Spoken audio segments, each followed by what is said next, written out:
নমস্কার, আমি প্রিয়া। আবারও চলে এসেছি ঋষিবাণী ইনস্টিটিউটে শান্তনুদার কাছে আমার অনেক প্রশ্ন নিয়ে। দাদা, একটা বড় প্রশ্ন হচ্ছে এখন, মানে আজকের দিনে দাঁড়িয়ে যেটা অনেক বড় সমস্যাও বলা যেতে পারে, শুধু প্রশ্ন না, সেটা হচ্ছে সাকসেস। মানে কথাটা ছোট হলেও এখন সবার মধ্যে এই ধারণাটা এসে গেছে বা এই প্রবলেমে সবাই ভুগছে যে সাকসেস পাচ্ছি না কেন, এটার পিছনের রিজন কি, বা সাকসেস কিভাবে পাবো। প্রথম বিষয়টা হচ্ছে আমাদের ডিজায়ার, আমাদের নিজেদের লেভেল সম্পর্কে ভাবনা। আমাদের ছোটবেলা থেকে যেভাবে বড় করা হচ্ছে, মাথার মধ্যে ঢুকিয়ে দেওয়া হচ্ছে যে তোমাকে ডাক্তার হতে হবে, তোমাকে ইঞ্জিনিয়ার হতে হবে, তোমাকে বিদেশ যেতে হবে, তোমাকে সুইডেন যেতে হবে, আমেরিকা যেতে হবে।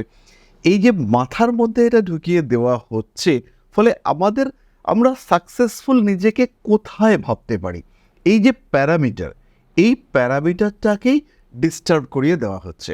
ফলে একটা সাধারণ মানুষ সে ভাবতে পারে যে আমি খাওয়া দাওয়া করছি, আমার সংসার মোটামুটি চলছে, একটা বাড়িতে আছি, মাথায় ছাদ রয়েছে, টুকটাক সেভিংসও রয়েছে, একটা মেডিক্লেম রয়েছে, আমি সাকসেসফুল। আবার আরেকজন মানুষ সেই একই ফ্রেমে রয়েছে, সে ভাবতে পারে যে আমার পাশের বাড়ির লোক তো কানাডায় চলে গেছে, আমি ইউএসএতে না যেতে পারলে আমি সাকসেসফুল হতে পারছি না। ফলে এই যে লেভেল অফ সাকসেস, এর যে ডেফিনেশন, এই ডেফিনেশন বা এর লেভেল যত হাই হবে, মানুষের সাকসেসফুল হওয়ার সংখ্যা সেটা তত কমতে থাকবে। ব্যাপারটা কিন্তু পুরোটাই রিলেটিভ। এখন আমি দেখতে পাচ্ছি যে প্রচুর অপশনস ক্রিয়েটেড হচ্ছে। আগেকার দিনে কি হতো, একজন সাধারণ মানুষের কাছে একটা সাইকেল রয়েছে, কারণ তখন এত লোন পাওয়া যেত না। এখন ইএমআইতে বাইক পাওয়া যাচ্ছে, গাড়ি পাওয়া যাচ্ছে। তাহলে যে সাইকেল কিনবার পয়সা যার কাছে রয়েছে, তারা 5,000 টাকা, সেই 5,000 টাকা দিয়ে একটা বাইক কিনতে পারছে ইএমআইতে। তাহলে যে সাইকেল চড়ছে কিন্তু কোনো লোন নেই, আর একজন বাইক চড়ছে কিন্তু তার প্রত্যেক মাসে 5,000 টাকা ইএমআই দিতে হচ্ছে। এবার এই দুজনের মধ্যে কে বেশি সাকসেসফুল? একটা অদ্ভুত কম্পিটিশন চলে এলো। তাহলে আমাদেরকে ভাবতে হবে, বুঝতে হবে আমি কোন লেভেলটা অ্যাচিভ করতে পারি। আর এখানে আর একটা কথা বলবো, সেটা হচ্ছে পারপাস অফ লাইফ। এটাকে রিয়েলাইজ করাটা আমাদের প্রত্যেকটা মানুষের খুব দরকার। আমাদের মধ্য থেকে না ধীরে ধীরে আধ্যাত্মিকতা, এই ব্যাপারটা চলে যাচ্ছে। আমরা বাইরের জগতের সঙ্গে যতটা বেশি কানেক্টেড, আমাদের নিজেদের আধ্যাত্মিকতা বা আত্মশক্তি, তার সাথে আমরা অনেক কম কানেক্টেড। আমরা মনে করি যে বাহ্যিক সমাজের সঙ্গে কম্পিটিশন করাটা জরুরি। আমি গাড়ি থেকে নামছি, আমি ট্রেন থেকে নামছি, আমি প্রাইভেট কার থেকে নামছি, এখানে কমফর্ট, এই ব্যাপারটা ইম্পর্ট্যান্ট, অবশ্যই ইম্পর্ট্যান্ট, কিন্তু তার থেকেও বেশি গুরুত্বপূর্ণ হয়ে যাচ্ছে দেখানোটা কি গাড়ি থেকে আমি নামছি। এবং অদ্ভুত ব্যাপার, আশেপাশের মানুষজন তারাও কিন্তু চাইছে যে এই লোকটা ওই গাড়িটা থেকে নামুক। তো ফলে লেভেল অফ সাকসেস, এর ডেফিনেশনটা চেঞ্জ হয়ে যাচ্ছে। পড়াশুনো করেছি, পাশ করেছি, আমি সাকসেসফুল। পড়াশুনো করেছি, ফার্স্ট হতে পারিনি, আমি ব্যর্থ। কনসেপ্টটা আলাদা। পাশ করাটা হচ্ছে সাকসেস, কিন্তু ফার্স্ট তো একজনই হবে, সেটা তো 10 জন হতে পারে না। আমিও হতে পারি, অবশ্যই হতে পারি, কিন্তু আমি নাও হতে পারি। কিন্তু ফেল করিনি, পাশ করেছি, আমি সাকসেসফুল। আমি খেয়ে পড়ে আছি, ভালোই আছি, আমি সাকসেসফুল। আমি গাড়ি কিনতে পারিনি, আমি ব্যর্থ। এইটা ভাবলে আমি চিরকাল ব্যর্থই থাকবো। তো আপনি সাকসেস সম্পর্কে তো বললেন, আমরা জানলাম, তো সাকসেসের সাথে ভাগ্য কতটা জড়িত? সাকসেসফুল হওয়ার জন্য আমরা কিছুটা ভাগ্যের উপরে ডিপেন্ড করতে পারি। আবার কিছু কিছু মানুষের ক্ষেত্রে কিছু যোগ থাকে, সেটা তাদের সাকসেস রেটকে বাড়িয়ে দেয়। যেমন আমি তোমাকে বলি, একটা ছোট্ট কম্বিনেশন হচ্ছে গজকেশরী যোগ। যদি চাঁদ থেকে বৃহস্পতিকে দেখা যায় 1, 4, 7, 10 এরকম কম্বিনেশনে রয়েছে, তাহলে সেই যোগটাকে বলা হয় গজকেশরী যোগ। এটা একটা সৌভাগ্য যোগ। এরকমই একটা যোগ রয়েছে পঞ্চ মহাপুরুষ যোগ। 5টা যোগ নিয়ে এটার কম্বিনেশন তৈরি হয়। এই যোগেও মানুষ খুব ইজি সাকসেসফুল হয়, কখনো তার বুদ্ধিতে, কখনো তার শক্তিতে, কখনো তার পরিশ্রম, কখনো অধ্যাবসায় তাকে সাকসেসফুল করে দেয়। এই ধরনের যোগ যদি থাকে, তাহলে ভাগ্য সাকসেসফুল হতে সাহায্য করে। আবার যদি উল্টো দেখতে পাওয়া যায়, ধরো কারোর কুণ্ডলিতে রয়েছে অঙ্গারক যোগ, মঙ্গল রাহু একসঙ্গে রয়েছে, কারোর কুণ্ডলিতে রয়েছে তথাকথিত দারিদ্র্য যোগ, রবি শুক্র একসঙ্গে রয়েছে, বা কারোর কুণ্ডলিতে রয়েছে ভয়ঙ্কর কালসর্প যোগ, রাহু কেতু সমস্ত গ্রহগুলোর সঙ্গে ইন্টারাক্ট করছে। এই সমস্ত মানুষদের ক্ষেত্রে দুর্ভাগ্য সাকসেসকে পিছিয়ে দেয়। তো সাকসেস এবং ভাগ্য এই দুটো বিষয় কিন্তু পরস্পরের সঙ্গে ওতপ্রোতভাবে জড়িত, প্রোভাইডেড তোমার কাছে সাকসেসের একটা প্রপার ডেফিনিশন আছে, যে তুমি জানো যে আমি একটা চাকরি পেলে আমি সাকসেসফুল, আমি হ্যাপি। মাথায় রাখতে হবে হ্যাপিনেস কিন্তু একটা আর্ট। যে জিনিস ঘটবেই সেটা জেনে আমি চিরদুখী হয়ে রয়েছি, আমি জানি আর কিছুদিন পর আমি মরে যাব করে আমি চিরদুখী হয়ে রয়েছি। তাহলে এই এই দুঃখটা হচ্ছে গিয়ে অযৌক্তিক। আমি মরবো, এটা ন্যাচারাল। আমার জীবনে উত্থান পতন আসবে, এটা ন্যাচারাল। এটাকে যদি আমি ভাবি যে আমি তো মরে যাব, তাহলে আমি ব্যর্থ, এটা ভাবা মানে তুমি চিরকালই ব্যর্থ। তাই সাকসেসের যে প্যারামিটার, এটাও ওয়েল ডিফাইন্ড হতে হবে। আমি কতটুকুতে হ্যাপি, এই ব্যাপারটা আমাকে বুঝতে হবে। আমার 4-5টা জামা কাপড় রয়েছে, আমার একটা চেনা পরিচিতি লেভেল আছে, আমার রাতের দুপুরের খাওয়ার জন্য যথেষ্ট অন্ন আছে, আমি হ্যাপি। আমার গাড়ি নেই, আমার বড় বাড়ি নেই, আমার 4টে ফ্ল্যাট নেই, আমার এটা নেই, ওটা নেই, সেটা নেই, নেই নেই নেই নেই করতে করতে একটা দিন দেখা যাবে আমার শান্তি নেই, আমার সাফল্য নেই, আমার সুখ নেই। তো এই জায়গাটাকে ডিফাইন করতে হবে, বুঝতে হবে যে আমি হ্যাপি, আমার হ্যাপি থাকার জন্য কতটুকু প্রয়োজন। তাহলে ভাগ্য এবং সাফল্য এরা ইন্টারকানেক্টেড। আচ্ছা, তো সাফল্য আর ভাগ্য যে দুটি জিনিসের কথা আপনি বললেন, তো এখানে জ্যোতিষ শাস্ত্রের কি ভূমিকা? এইবার ভাগ্য যে ওয়ার্ডটা, এইটা কিন্তু পরিবর্তনশীল। জ্যোতিষ গাইড করতে পারবে, জ্যোতিষ জানাতে পারবে যে তোমার এখন রাহুর দশা চলছে, তুমি যদি সাকসেসফুল হও তাহলে 8 ঘন্টা পড়লে ভাই হবে না, তোমাকে এখন 14 ঘন্টা পড়তে হবে। তুমি চাকরি পাওয়ার জন্য খাটছো, কিন্তু চাকরি পাওয়ার খাটনির যে টাইমিংটা, তুমি 8 ঘন্টা খাটছো, ওটাকে আরেকটু বাড়াতে হবে। তোমার এই কারণে সাকসেস আসছে না। তোমার 9th হাউসে রাহু বসে রয়েছে, তুমি বারবার ইন্টারভিউ ফেস করতে যাচ্ছ, তুমি ব্যর্থ হচ্ছ। তাহলে এই 9th হাউসের রাহুর জন্য কিছু প্রোটেকশন ইউজ করতে হবে। যখন তুমি ইন্টারভিউ দিতে যাচ্ছ, তখন তুমি সঙ্গে 5টা বামন আটি মূল রাখো। তুমি ইন্টারভিউ দিতে যাচ্ছ, তোমার ডকুমেন্টস যে ফাইলটার মধ্যে রয়েছে, সেই ফাইলটা যেন ইয়েলো কালারের হয়। তো সেখান থেকে তুমি যখন ফাইল বার করছো, তখন ওই ইয়েলো কালার অর্থাৎ জুপিটার ইম্প্যাক্ট, সেটা যে ইন্টারভিউ নিচ্ছে তার সঙ্গে তোমার একটা বন্ডিং, তোমার একটা কানেকশন ক্রিয়েট করতে সহযোগিতা করবে, দুজনের ভাইবসটাকে ম্যাচ করাবে। যখন তুমি ইন্টারভিউ দিতে যাচ্ছ, যেদিন সকালবেলা ঘুম থেকে উঠে বা তার আগের আরও 7 দিন ঘুম থেকে উঠে 1 খণ্ড কাঁচা হলুদ সেটা মধুর সঙ্গে মিশিয়ে তুমি খাও, তাতে হচ্ছে গিয়ে তোমার ওই 9th হাউসের রাহু সেটা কিছুটা ব্যালেন্সড হবে।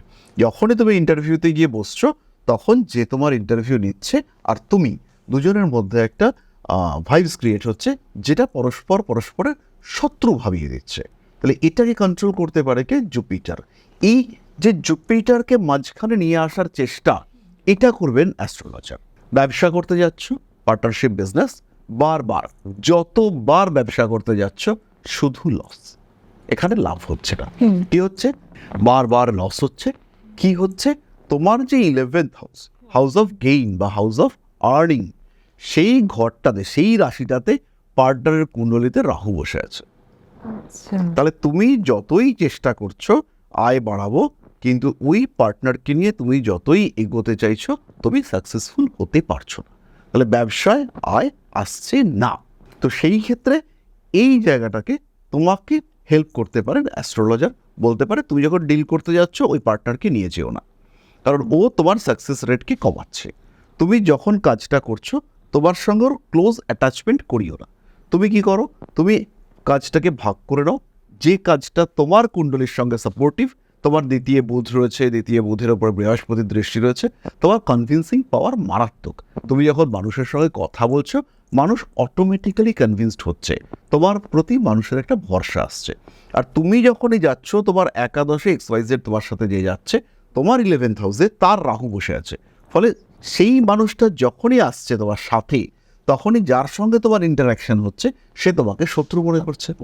তাহলে তুমি ডিলিংসের দিকটা দেখো, আর ওকে তুমি প্রোডাকশনের দিকটায় পাঠিয়ে দাও, তাহলে ও কিন্তু প্রোডাকশনটা ভালো করছে। তোমরা যখন একত্রিত হয়ে কাজটা করছো, নেগেটিভিটি বাড়ছে, এইটা তোমাকে জানাবে অ্যাস্ট্রোলজার, এই জায়গাটাকে তোমাকে গাইড করবে অ্যাস্ট্রোলজার। আচ্ছা, তো কোনো ব্যক্তির জন্য আরেকজনের জীবনে এরকম প্রভাব পড়তে পারে? হ্যাঁ, অবশ্যই পড়বে তো। প্রচুর জায়গাতে তুমি দেখতে পাবে যে হাজবেন্ড বা ওয়াইফ এরা একসঙ্গে রয়েছে, বাইরে এরা ভীষণ ভালো, কিন্তু এরা যেই কাছে আসছে, যেই দুজনে এক ছাদের তলায় হচ্ছে, কিছু না কিছু নিয়ে ইরিটেশন শুরু হচ্ছে। বিয়ের পর থেকে স্বামী বা স্ত্রী একজনের শরীর কোনো দিন ভালো থাকলো না। কি হয়েছে? ধরো তোমার লগ্ন হচ্ছে কর্কট, যাকে বিয়ে করেছো তার কর্কট রাশিতেই রাহু বসে আছে, বা কর্কট রাশিতেই বৃহস্পতি বসে রয়েছে, এবং বৃহস্পতির নক্ষত্র অধিপতি হচ্ছে শনি। হতেই পারে কর্কট লগ্নের জন্য শনি ভীষণ নেগেটিভ প্ল্যানেট। সেই কর্কটেই বৃহস্পতি বসে আছে পুষ্যা নক্ষত্রে, কার কুণ্ডলিতে? তোমার পার্টনারের। জীবনে কোনোদিন সুস্থ থাকবে না, দুজন দুজনকে শত্রু মনে করবেই। এবং আরেকটা বড় জিনিস হচ্ছে, এই কর্কট লগ্নের মানুষটার যিনি পার্টনার, তার কারণে এর রেগুলার এক্সপেন্সেস বাড়তে থাকবে, ক্রমাগত খরচ বাড়তে থাকবে। এটা লাগবে, ওটা লাগবে, সেটা লাগবে, জিনিসপত্র খারাপ হবে, চুরি হতে পারে বাড়িতে, এবং ক্রমাগত এই খরচ কিন্তু বাড়তেই থাকবে, বাড়তেই থাকবে, কোনো কন্ট্রোল রাখা যাবে না। আবার ওই মানুষটার ক্ষেত্রেই বৃহস্পতি রয়েছে, মার্গী বৃহস্পতি রয়েছে, পুনর্বসু নক্ষত্রে রয়েছে, সেই ক্ষেত্রে সাকসেস ভীষণভাবে বাড়বে, গ্রোথ রেট সেটা ভীষণভাবে বাড়বে। সুতরাং একটা মানুষ আরেকটা মানুষের সঙ্গে অ্যাটাচমেন্ট যখন হবে, তখন হচ্ছে গিয়ে দুজন দুজনের উপরে ইম্প্যাক্ট ক্রিয়েট করে। তো এই বিষয়ে অ্যাস্ট্রোলজি কিভাবে হেল্প করতে পারে? এই বিষয়ে অ্যাস্ট্রোলজি হেল্প করবে। ধরো তোমার রয়েছে পার্সোনাল ইউটিউব চ্যানেল, তো বা তুমি ইউটিউব চ্যানেলে ভিডিওগুলোকে রেডি করে দিচ্ছ একজন অ্যাসিস্ট্যান্ট ডিরেক্টর হিসাবে। তো এইবার তোমাকে একজন হায়ার করেছেন, এবার যে তোমাকে হায়ার করেছেন, তোমার কুণ্ডলিতে সমস্ত গ্রহ অবস্থানগুলো আছে। এবার কোনো একজন মানুষ, তিনি হচ্ছেন এক্স, তিনি তোমাকে হায়ার করেছেন। এবার তোমার চার্টের যে স্ট্রং জায়গাগুলো, সেগুলো থেকে যে ভাইব্রেশন ক্রিয়েট হচ্ছে, সেটা তাকে পজিটিভ ভাইবস দিচ্ছে। হতে পারে তার যে একাদশ ঘর, সেখানে তোমার শুক্র বসে আছে, সেই শুক্রের ওপরে তোমার রাহুর দৃষ্টি রয়েছে, সেই ক্ষেত্রে তার অ্যাক্টিং, তার অভিনয়, তার প্রমোশন, এগুলো ভীষণ ভালো হবে। তাহলে সেই মানুষটা যদি তোমাকে দিয়ে কাজটা করায়, তাহলে কিন্তু তার চ্যানেলের বিরাট গ্রোথ হবে। এবার ওই মানুষটা যখন আমার কাছে আসবে, তখন আমি সাজেস্ট করতে পারবো যে তুমি প্রিয়ার সঙ্গে কাজ করতে পারো, প্রিয়া তোমাকে সাপোর্ট দেবে। প্রিয়ার বা আমরা এটা বলতে পারি যে তুমি এমন একটা মানুষকে নিতে পারো যে তোমার থেকে 4 বছরের বড়, বা এমন একটা মানুষকে নিতে পারো যে তোমার থেকে 2 বছরের ছোট। তাহলে কি হবে? এই ক্ষেত্রে ওই বৃহস্পতির প্লেসমেন্ট, এটাকে আমরা আইডেন্টিফাই করে নিতে পারবো। অন্যান্য গ্রহদেরকে এইভাবে বছরের হিসেবে করা যায় না। সেই ক্ষেত্রে আমরা আইডেন্টিফাই করে দেবো যে কোন মানুষটা তোমার জন্য ফেভারেবল। 4 জন পার্টনার আছে, তুমি 4 জনের কুণ্ডলী আমার কাছে দিলে, আমি তোকে বলে দেবো যে কোন পার্টনারটা তোমার বিজনেসের গ্রোথ করিয়ে দেবে, বা কোন পার্টনারটার সঙ্গে বিজনেস করলে ক্রমাগত তোমাকে লস ফেস করতে হবে। এটা অ্যাস্ট্রোলজারের কাছে খুবই সহজ ব্যাপার। ইনফ্যাক্ট এই যে সিস্টেমটা, এটার নাম হচ্ছে ওভারল্যাপিং, উপরিপাতের তত্ত্ব।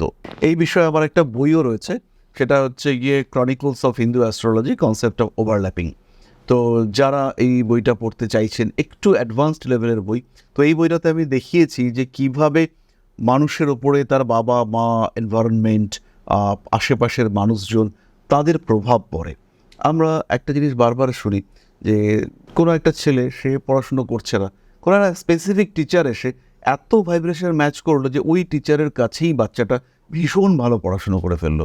তো এই ক্ষেত্রে কিন্তু প্ল্যানেটারি ইম্প্যাক্ট অনেক বেশি কাজ করেছে, এবং সেইখানে এই উন্নতি, ডেভেলপমেন্ট, এখানে জ্যোতিষের তো একটা বড় ভূমিকা অবশ্যই রয়েছে। তাহলে আজকে আমরা জানতে পারলাম সাকসেস আর ভাগ্য সম্পর্কে নানান কথা। আর যেমনটা দাদা বললেন যে সাকসেস কিভাবে পাবো, সেটা জানতে হলে আগে নিজেকে জানতে হবে। আর নিজেকে আপনারা কিভাবে জানবেন, সেটা হচ্ছে সম্পূর্ণ অ্যাস্ট্রোলজির মাধ্যমে। দাদার নিজস্ব চেম্বার আছে, যেখানে দাদা এই সম্পর্কিত নানান সমস্যার সমাধান করে থাকেন। বিভিন্ন মানুষকে গাইড করেন, তার সাথে দাদার নিজস্ব ইনস্টিটিউশনও আছে। তো আপনারাও যদি জ্যোতিষ বিদ্যা শিখতে চান অবশ্যই দাদার সাথে যোগাযোগ করবেন।